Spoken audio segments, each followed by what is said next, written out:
Welcome to Podcast UK.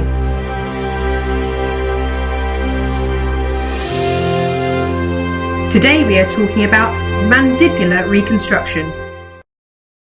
Hello and welcome to this episode of Podcast UK. In this session we're going to be talking about mandibular reconstruction. Now, we are very fortunate to have two fantastic speakers with us today. We have Miss Noemi Kelemen, a consultant plastic surgeon, and Mr Kelvin Mizen, a consultant oral and maxillofacial surgeon, both who work at the Hull University Teaching Hospitals NHS Trust. Now, they both have special interests in head and neck cancer and reconstruction, and we are extremely grateful that they've joined us today. Welcome to you both. Thank you very much. Thank you. How do you start working up a patient with a head and neck cancer that will need a mandibular reconstruction? So first we would start with a thorough history from the patient, which would include basically taking all the red flag signs and all the history regarding their cancer, any dental history, any pain on chewing, any problems, any bleeding, any dental decay, when was the last time they've been to a dentist, any problematic teeth, any history of dental abscesses. And then the other important thing is obviously smoking, alcohol consumption, betel nut chewing. All of those are all important factors to consider if you are looking at for oral cancer history. Okay, and then you're going to go and proceed to examination. When you're doing the examination, it's crucial to perform the head and neck examination, including the lymph node basin, and performing a thorough intraoral examination. This includes looking into the retromoral trigone, the floor of mouth, including milking the parotid gland to look at the parotid duct and the sublingual gland. And it is also crucial to assess intraorally the mucosa and the bone. So you have to have a structure of assessment, which would be mucosa, then assessing the bone, the dental hygiene, and the salivary glands. And then when you're looking outside, any deformity of the parotid glands, and then any deformity of the cheek, and any involvement of the outside skin. So all of those will help you with your planning. And then you can also move forward to assess the TMJ to make sure is it painful, any numbness, sensations. We can just add to an examination, another key area for examination is, Mr Kelvin has alluded to it, looking inside the mouth, is the anterior mandible area, because often these present quite late, surprisingly, and the tumour, if you don't look into the labial sulcus, it can often come through, as she said, inside and outside, so it will invade into the outside skin, chin there, and that's crucial because then you're dealing with a in and out reconstruction or potential reconstruction, as opposed to I use the word inverted commas simpler reconstruction where it's just all intraoral. And the other important things are things like a numb lip. So if the lip is numb, that's an important differentiator to if you think you may or may not have mandibular invasion. Clinical examination is probably more accurate than imaging in that area. And many people rely on CT and we get an MRI of the mandible, but that tends to overcall mandibular invasion and marrow invasion because often you've got dental disease as well. I guess that's where having a really good understanding of your anatomy is really key to work out what structures are important around there as well. Especially in the retromolar area, you need to understand the anatomy, what's sitting there with the lingual nerve, and you have to know that the bone is not cortical there, it's very cancellous and it has lots of vessels that go into the area, into that posterior area, and so you can get invasion there. Crucial to have staging imaging. Now, minimum imaging for a head and neck cancer patient with mandible would be MRI neck, that's essential, CT mandible, CT thorax for staging of the chest, which they normally run into the abdomen. And then you want to think about if you're doing a fibula, whatever you're doing, usually fibula, but even other things like a DCIA, for instance, you want CT pelvis in that instance, if you're thinking about that, or CT scapula, or CT angios of the fibula. Plain film should be a minimum of an OPT, and involvement of your dental colleagues because they may require periapical views, which are very specialist intraoral views. So that's really mandatory imaging. I would also include photographs for conversations with other colleagues you may join in with.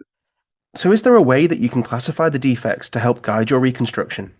So when we are looking at these patients, we don't really classify them. What we're doing is we're building a patient-specific guide and a patient-specific assessment. And we have not seen two patients similar. Yeah, they could be hemimandibulectomy. There is literally each patient is very different. So we will then discuss on the 3D planning session exactly the resection margins we'll be using. And then that would be individualized to the patient. What are the primary goals when performing mandibular reconstruction in terms of both function and aesthetics? When we're looking for reconstruction aim and a goal, it would be function. And that is the most important thing. And the function of the oral cavity includes rehabilitation, dental rehabilitation, chewing, swallowing, mouth opening, and speech. And then when we have got those right, usually the aesthetics comes with it. Anything else you got to add that? No, I completely agree. And you need to get your dental colleagues involved early, because you reverse plan the patient. So you start on, where do I want to be with this patient in 1 or 2 years' time? So if you want dental rehabilitation and they're keen on that and the patient's suitable for that, you've got to think, where does our dentist want to place the teeth? Because it's no use you putting a nice piece of bone in the lower border of the mandible. It's a beautiful reconstruction from the outside. It's absolutely useless for dental rehabilitation. So you've got to have an understanding of skeletal anatomy, and then you've set them up for the dental rehabilitation. If the patient is never going to have dental rehabilitation, then it's probably okay, but you should still think about, where do I want the bone? So you shouldn't always replace it to where their current mandible is. You should think about, do I need to set the mandible back a bit, because it'll be a better aesthetic result for this patient? We recently had a case, did we, Yeah. when we looked at a mandible which was completely eroded and it was in a very abnormal position. So what we have done is we superimposed a normal or close to normal mandible, which we would think it should sit. And that's how we planned the reconstruction, instead of taking into consideration the patient's own mandible, which is sitting already in an abnormal position with a big disease burden. Yeah, precisely that. So we reimagined where we thought that the mandible should be, and then we auto-rotated it on the computer, and we put the chin where we thought it should be, did that look acceptable, and then placed our reconstruction in that position. So that's the real advantage of the 3D reconstruction. So obviously the MDT is vital in managing these patients, but what role does the MDT have in your surgical planning? If you're talking about the head and neck MDT, that doesn't really have a role in the reconstructive part of it. The head and neck MDT, which we all sit on, is whether the treatment is surgical and or radiotherapy and or chemotherapy and or immunotherapy. Once a decision has been made, then myself and Ms Kelemen, we have a sort of an informal MDT. We get together and plan the patients together, and we'll involve our dental colleague if she wants implants, or does she want to do dentures, or what does she want to do with this patient, and we'll liaise with her to decide on the best reconstruction. So in terms of reconstructive techniques, what options are there for these patients? So as we said before, it's individualized yet again to the patient. Yeah. So depending on how fit they are, so you take all of that into consideration before you choose. So it's not the flap you're talking about. You're talking about the defect and what kind of then soft tissue you need to transfer across. Let that be a pedicled flap, or let that be a free flap with bone or without bone. Absolutely. So your patient assessment leads you towards your reconstruction, rather than starting with the reconstruction and then fitting it to the patient. Yes. Is the patient fit enough? And if they're not fit enough, then you have to go down the line of palliative care. If they're just about fit enough for surgery, or they have, say, peripheral vascular disease, you have to think about those aspects. You usually have to do something. So if the tumor's just in the mandible, you can probably, and it's lateral, you can probably get some primary closures. That is possible. You nearly always need some sort of flap, though, unfortunately. So if it's a small defect, a nasolabial flap is a fantastic option, especially if there's no teeth, because often you get these edentulous patients. Then a pec major is a very good option for a lateral defect. It's fantastic because it gives you bulk, it's reliable, and you get the patient in and out of hospital quickly. That's the point, because the whole point of all this is to get the patient treated and onto the next stage of their treatment. It's no good you having a patient, you've done 3 or 4 fancy flaps, you think you're great, and they've all failed, and the patient's languished in the hospital for 8-10 weeks, and you miss the window of opportunity for radiotherapy. That would be not a good treatment plan. So then we talk about, for mandible, really, fibula is the workhorse, because you get length. The whole point of the mandible is a long bone. You'd be surprised how much bone you need. And especially when you're doing opening or closing osteotomies, you're taking out another section of bone. So you might lose about 2 or 3 centimeters of bone with that as well. So that is the workhorse for most mandibular reconstructions. If you want soft tissue, fibula is good. We mentioned DCIA. DCIA is a very good flap if you just want bone. It does have a mucosal muscle covering. You can get the muscle to mucosalize or fibrose. The scapula is becoming quite popular. I have to say, I'm not convinced about the bone of a scapula for mandible. It might be good for a lateral defect. It's excellent for ramus defects and when you need lots of soft tissue, because you get a lot of soft tissue and you can join other scapular flaps with it. So parascapular. Rib is no use at all. People they take rib with pec major. That doesn't work. Rib is not vascularized. It's not a good reconstructive option. So I'd forget that. So if you want to group the reconstructive options, is you with the mandible, as Mr. Mizen mentioned before, you can use different flaps depending on the defect you've got. You can use soft tissue flaps or you can use bony flaps. Soft tissue flaps, it could be radial forearm or anterolateral thigh flap, which is what commonly we use, depending on what bulk you need, depending on what kind of surface reconstruction and soft tissue reconstruction you require. And then when we're moving on to the bony flaps, we're using a free fibrillar flap or the deep circumflex iliac artery perforator flap, which we are using regularly for a complex chimeric flaps. And it's all just depending on what type of defect you've got and what kind of bone you can use to reconstruct it. Most common we use is fibula, and the second most common is DCIA. Why is the fibula flap usually the preferred option? Very many reasons, really. One is the length of bone you can get. As we know, it's the longest bone you can transfer, and you can get length of bone. So often with a mandibular reconstruction, it's going to be a good length of bone. You can get a massive soft tissue paddle. We've had taken half the leg with perforators. It's very reliable perforators. The pedicle is very reliable. It's good vessels, very good vessels. And the pedicle, you can control the length of it as well. And they're very versatile flaps. Very versatile, yeah. You can use it as a 1-piece, 2-piece, 3-piece. And if you're using the 3D planning, you will find what you have planned. So it is a repeatable workhorse flap. Yeah. And it's convenient to raise because, you're away from the resection. Whereas the scapula, you're sort of hindered because it is difficult to do it at the same time, whereas a fibula you can do, even a DCI you can do it at the same time. The other thing is the pedicle doesn't shrink back. So when you raise a DCI, you think, oh, I've got 9 centimeters here, and then you lift it up and it's pinged back to nothing. Whereas the radial forearm doesn't, and nor does the fibula. So the length you raise is the length you get. So that's a real advantage of it as well. And you can split the skin if you need to on different perforators, or you deepithelialize it. So it's very reliable. And there's no doubt that DCIA gives you better quality bone for implants. It's generally a myo-osseous flap. We have done perforator flaps with the skin, and that is a good option, but it's not 100% reliable that the perforator is from the skin is going to be supplied by the same artery system. And you have to be, and it's not where you think it is as well. The skin it's way away from the bone. So often when you read about DCI with skin, you'll see it drawn that the skin lies over the iliac crest. No, it doesn't. The perforator is approximately 15 centimeters superior to this ACIS, and also 1 to 3 centimeters lateral. So it's quite a way away from where your bone lies.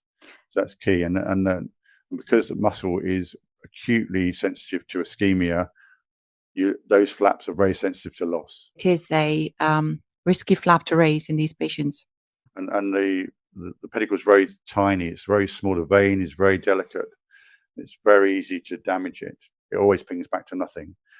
You're almost certainly going to need either dissecting out the veins as long as you can, or a vein graft with a DCIA.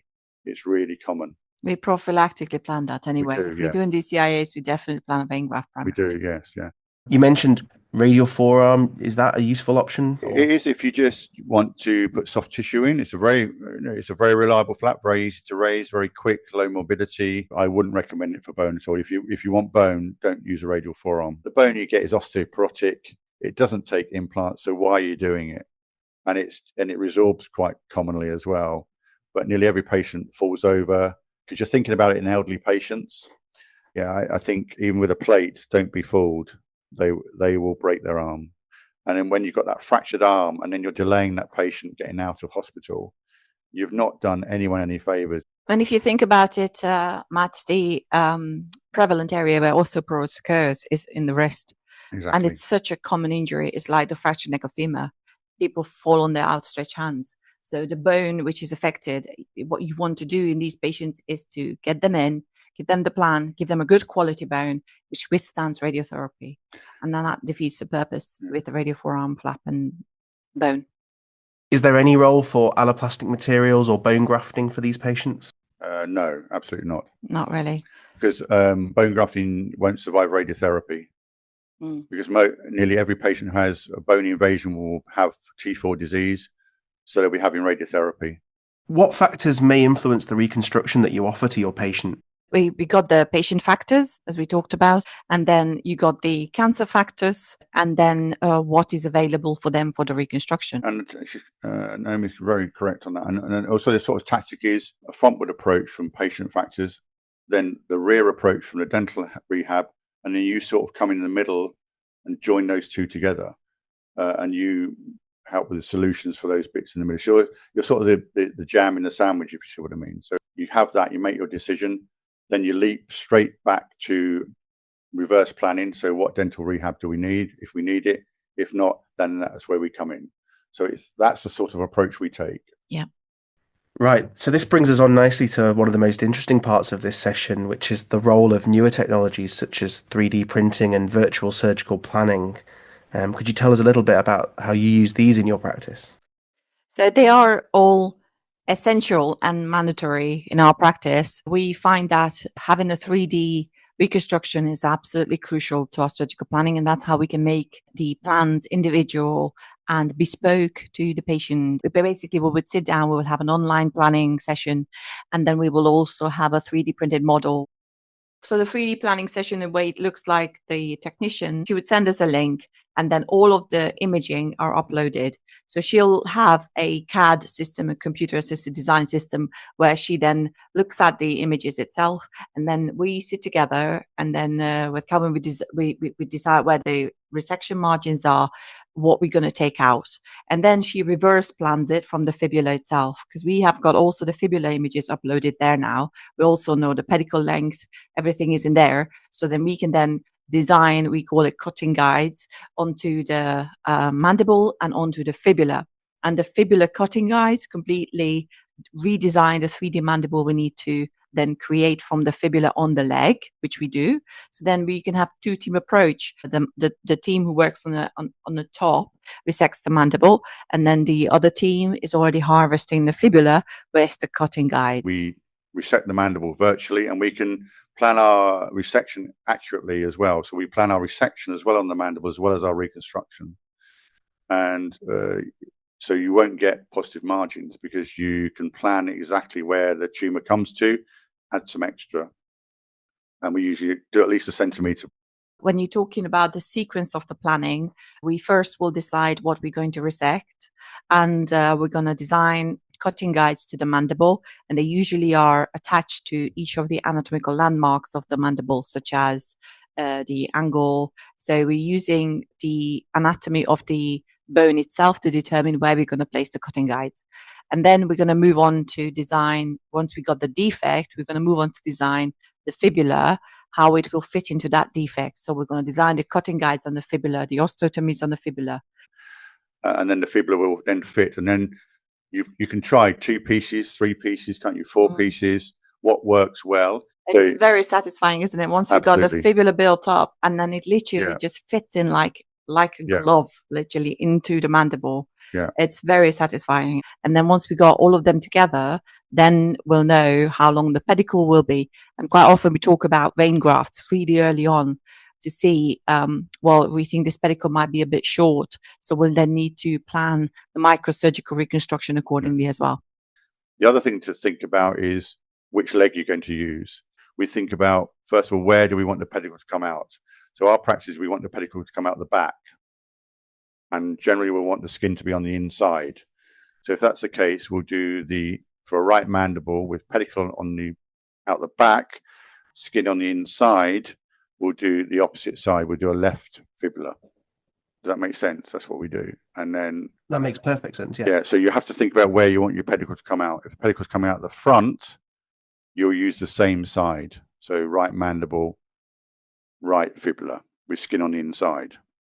If your skin's on the outside, it's completely different.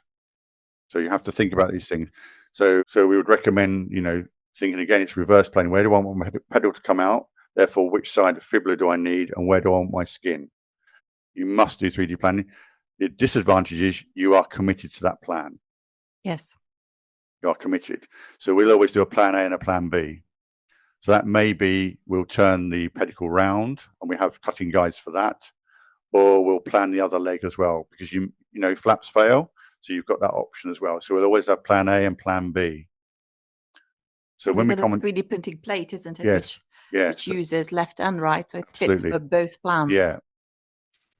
What are the most important complications that can occur after mandibular reconstruction?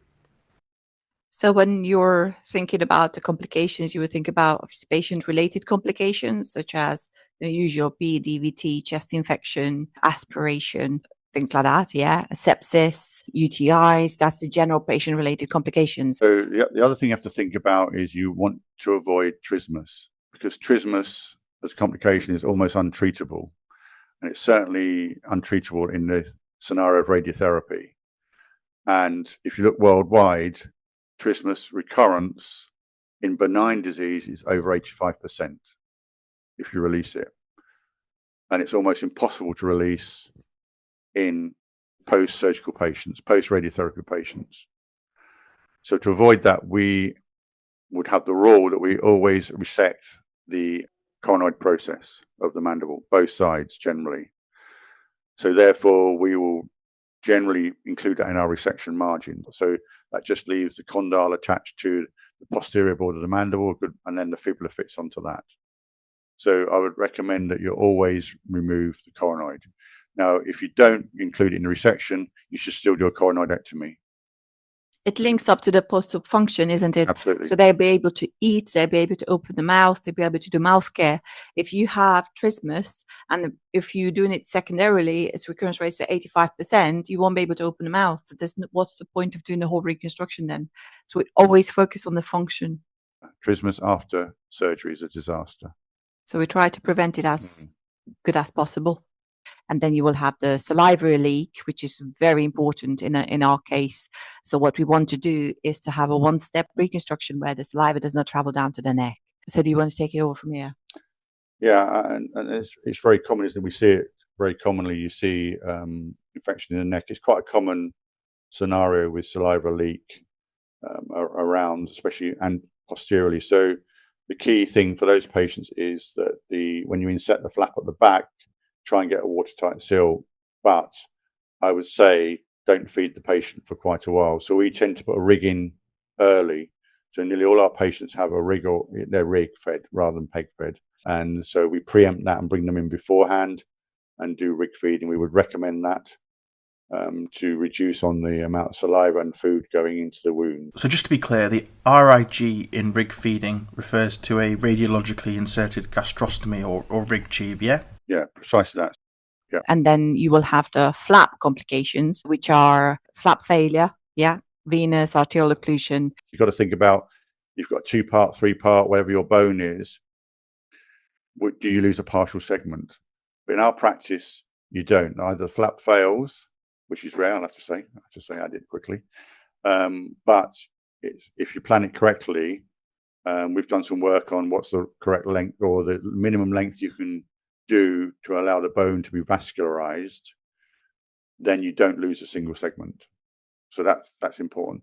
The other thing is plates coming through is quite common. So after radiotherapy, so we don't tend to put a plate in with soft tissue reconstructions because it's almost certainly going to come through the skin at some point. So we would recommend you don't put a plate in just to keep the space. I think that's generally a mistake. So they're key complications. Preventative tracheostomies for these patients, so their ventilation is absolutely sound, so they can return to theatre quick if they need to. And it's a temporary tracheostomy, but it's important for their safety and to be able to return to theatre quickly. And then these flaps are rarely salvageable, I must say. If they are, then you have to take them back really quick, literally about a couple of hours. we haven't had anything like the skin paddle failure, isn't it? No, If it no. fails, the whole flap goes, Yeah. usually. And just on that, we make that note of 3D planning. So historically, the old days, you'd raise a fibula and then have to detach it, cut it up on the top of the table, and it's ischemic for 1 or 2 hours. With the 3D planning, you essentially hand it up. It's plated straight in because all the holes have been made for the screws, and then we anastomose. So we're anastomosing, and we do the artery first. We're anastomosing within 10, 15 minutes, if that. So the ischemic time is absolutely minimal. Then we'll insert the soft tissue once we've got the flap running. It's very important to be swift with micro when it comes to fibular flaps because they're very sensitive to hypoxia. You got one chance to fix them, get them out of hospital so they can have their treatment completed. What dictates your choice of recipient vessels for these free flaps? So these flaps require a lot of power They do, yeah. to go through. And so we want to plug onto high output arteries and high input veins. So the high output arteries are the facial artery, for example, or even the lingual arteries. So they are, or superior thyroid arteries are good as well. So, and then when you want to get the drainage out, you want to make sure that you've got the equilibrium of the fluid inflow and outflow correct. And that's why we're using the IJV. We do talk about the siphon effect of the IJV going downwards. It's just a better volume. And one of our vein graft practices is to anastomose to the external jugular first, so we know it's running. And then we detach the external jugular from the bottom end near the clavicle, and then insert that onto the internal jugular. We don't tend to want it to run from the external jugular. We're not keen on that in head and neck. We like to run on central veins. That's the safest part to run on. And with the external jugular, you can have easily compression, and then it can then the flap fail, especially with them having oxygen masks on. Absolutely, yes. And tracheostomy straps. It's so important not to have any of those straps around the neck when you're doing these type of reconstructions. Often we won't put suction drains in. We'll put just corrugated drains in. Drain care afterwards, post-operative care is crucial, absolutely crucial. If you're in the rare but difficult situation of having done a vascularized bone flap that fails, how do you approach this? So obviously it depends on the patient. You need to optimize the patient first. And then you remember when we talked to you about plan A and plan B, that's why we've got plan B. We're always going with 2 plans at least. So let's say the free flap fails, we would put another free flap in. If the patient is not fit for a further free flap, if that is not something the patient can go through, then we would use the salvage flaps.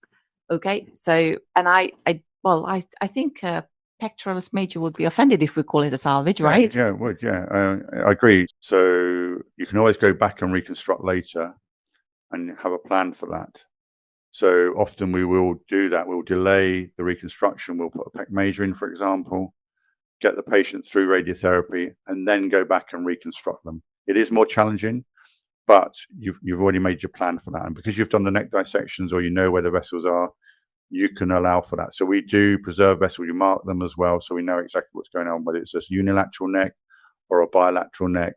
We will mark the arteries and the veins afterwards, so we can hopefully find them a bit more easily. Or we'll go into the posterior triangle and use vessels there if we can. So Transverse cervicals, we sometimes use that. Yeah, absolutely. So the plan basically is plan A, and plan B, if it's suitable for the patient. If it isn't, then we would use a petticoat flap, which is usually pec major. We use DP flap, deltopectoral flaps, to cover the defects, get them to radiotherapy, get them cured and healed, and then we can then come back and do a second functional reconstruction if the patient wants that. Any final thoughts or words of advice to budding head and neck surgeons? These cases are long and challenging, and they need to be performed by experienced teams who work well together. Your key, as Ms Kelemen said earlier on, is you've got to get the patient in and out as soon as you can. That's the point, because the whole point of all this is to get the patient treated and on to the next stage of their treatment. Fantastic. Well, some really interesting discussions there, and I hope you've enjoyed that as much as I have. It just remains for me to say thank you to our speakers, Mr Mizen and Ms Kelemen. Thank you very much. And goodbye. Podplast UK is a collaboration between UK plastic surgery trainees and consultants. The content reflects individuals' practice and opinions may vary. If you have any feedback, do get in touch. We hope that this has been interesting and useful. If it has, remember to follow us for future sessions.